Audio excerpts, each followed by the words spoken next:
But at the end of it, I don't want to go because these things are all, the tapes are available, the records are there. In fact, only about 2 weeks ago I saw a set of the records again. The transcripts are available. But we talked about the Nigerian situation, and certainly at the end everybody says, oh, you told them this, you did that. The fact was that our case was so clear that I actually believed at the end of Aburi that the problem was not Gowon, but probably some ambassadors in Lagos who were pressing for something else. Because we understood each other. We agreed on every single point. The drafting was, in fact, my chief secretary with 2 other chief secretaries from the other side. They said, no, no, no. And drafted and agreed. We looked at it, we agreed. General Ankara read over the whole report again to us at the end. Asked us if we wanted to amend anything. No.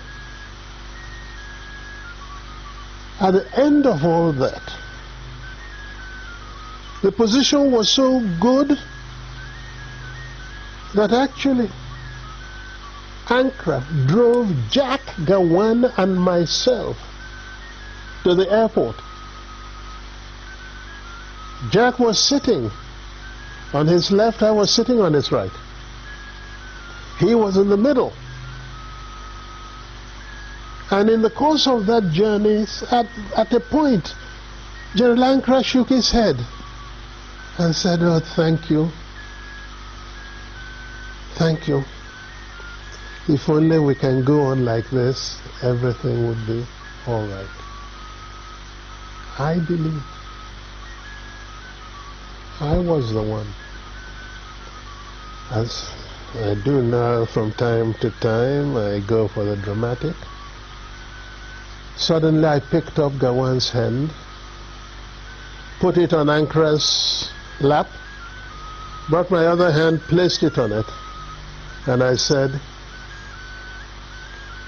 General Sir, hold us together, I want to say something. So General Ankara put his hand on top of the 2 hands, and I said, General, I want to assure you that I am totally satisfied with everything we said.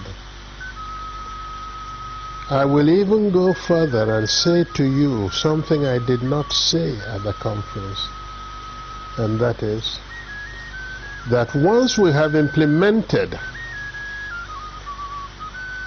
everything we have said, I would ask you for one favor and one favor only, and that would be to be the one to propose Jack Gowon as a head of state of Nigeria. It was a 2-day conference of peers and old mates, but its aftermath produced even further controversy. When we came back, and Ojukwu did not go to make the statement he made first, virtually giving the impression that we've agreed for a confederation to move apart, etc., which was really not in exactly that. If I had had the opportunity to make my broadcast in a first, because that was the agreement, not for him to make the broadcast first, then if I had committed myself to what he said, then there wouldn't have been any problem. But he went and said certain things that certainly looked wrong, and therefore we saw in practically everything he did, I think it was for to play up to the gallery, not being sincere.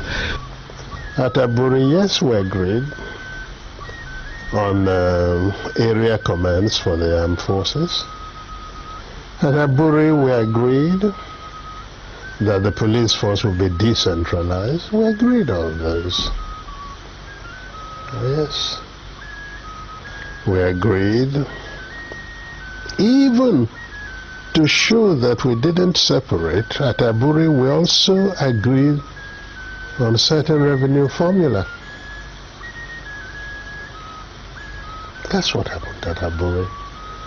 Aburi again, because I always end up, it sounds odd today, but I always end up by saying I must have been naive, because I believed actually that would be the end. I'll confess to you, when I got back to Enugu, oh yes, I had a party,